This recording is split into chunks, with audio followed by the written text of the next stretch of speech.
प्रसिद्ध शासक जिन्होंने मौर्य साम्राज्य की महिमा को शिखर तक पहुंचाया था वे थे चंद्रगुप्त मौर्य, बिंदुसार, अशोक। मौर्य के शासनकाल में भारतीय इतिहास में पहली बार राजनीतिक एकता हासिल हुई थी। भारत गंगा के मैदान की विजय के साथ साम्राज्य केंद्रित हो गया था। मौर्य साम्राज्य की राजधानी पाटलिपुत्र वर्तमान में पटना थी। सरकार के गणतंत्र और कुलीनतंत्र का अंतर हो गया और मौर्य के अधीन राजशाही उत्कृतता तक पहुंच गए। साम्राज्य साहित्य, कला, वास्तुकला और शिलालेखों के क्षेत्र में उनकी असाधारण के लिए जाना जाता है।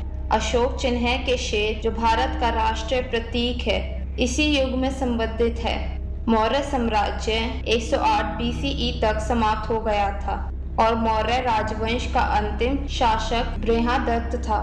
मौर्य साम्राज्य की वंशावली। स्क्रीन पे आपको एक फोटो दिखाई दे रही होगी जिसके अंदर आपको सारे राजाओं के नाम जिन्होंने शासक करा था उनकी टाइमलाइन दिख रही होगी। तो हम सबसे पहले बात करते हैं चंद्रगुप्त मौर्य के बारे में। मौर्य वंश का स्थापक चंद्रगुप्त मौर्य था।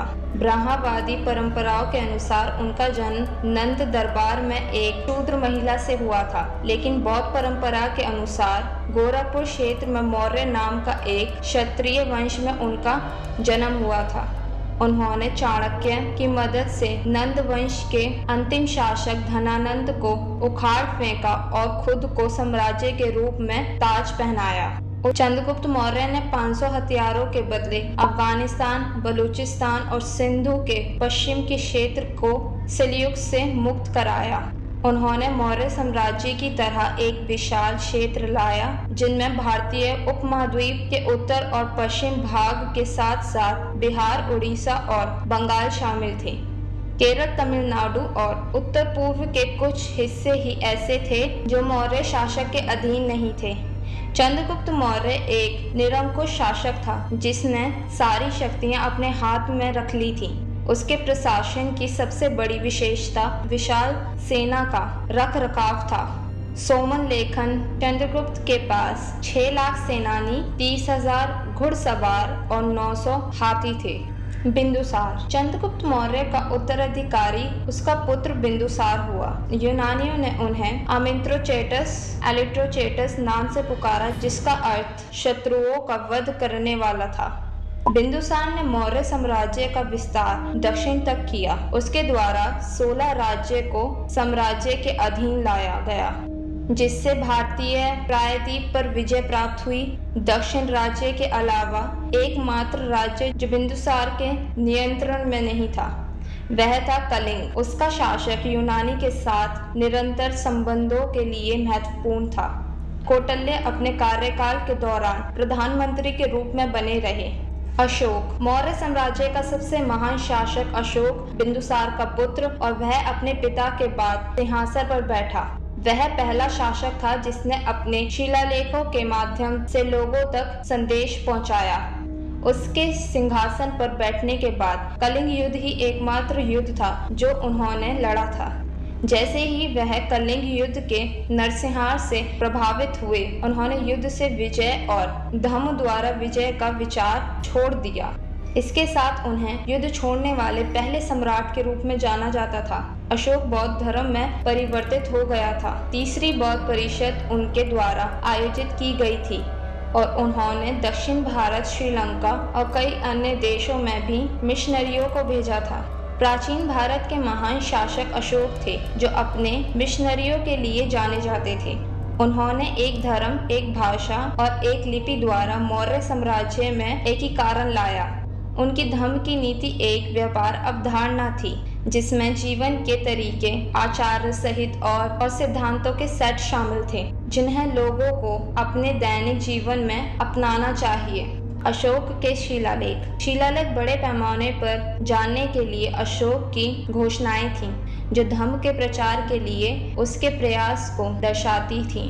लगभग 39 शिलालेख हैं जिन्हें मोटे तौर पर 4 श्रेणियों में विकृत किया जाता है। प्रमुख शिलालेख, लघु शिलालेख, प्रमुख स्तंभ शिलालेख, लघु स्तंभ शिलालेख। अशोक नाम केवल लघु शिलालेख 1 की प्रतियों में मिलता है जो महाराष्ट्र के एक स्थान पर और कर्नाटक में 3 स्थान पर पाए जाते हैं। अन्य सभी शिलालेखों का नाम देवन प्रियदसी है जिसका अर्थ देवताओं को प्रिय।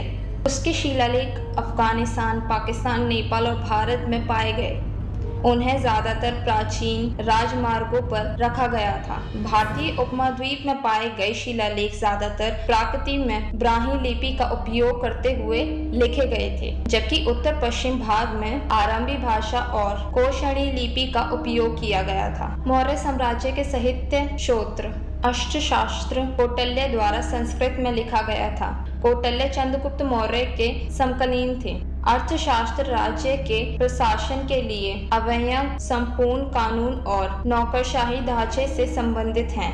मौर्य शासक के कुछ सदियों बाद इसे संकलित किया गया था। फिर भी एक पुस्तक के बारे में मौर्य प्रशासन प्रमाणित जानकारी है। यह मौर्य साम्राज्य का सबसे महत्वपूर्ण स्रोत है। इसमें 15 पुस्तक और 108 अध्याय हैं और वे 3 व्यापक में विभाजित हैं। मुद्रा रक्षक। मुद्रा रक्षक संस्कृत में विशाल दाता द्वारा लिखित एक नाटक है। यह कार्य गुप्त युग का है। इसमें कौटिल्य के मार्गदर्शन में नदी पर चंद्रगुप्त मौर्य की जाति का विस्तार से वर्णन किया गया है। इंडिका को ग्रीक राजदूत ने लिखा था, जिसे सेलेकस ने चंद्रगुप्त मौर्य के दरबार में भेजा। उन्होंने राजधानी शहर पाटलिपुत्र और मौर्य साम्राज्य के प्रशासन का भी लेखा जोड़ा लिखा। उसकी रचनाएं पूर्ण रूप से उपलब्ध नहीं थी और उसके कार्य के अंश ग्रीक लेखकों द्वारा एकत्र और संकलित किए गए थे। यह संकलित इंडिका नाम से प्रकाशित हुआ था। मौर्य साम्राज्य का पतन 232 ईसा पूर्व में अशोक शासन के अंत के साथ मौर्य साम्राज्य का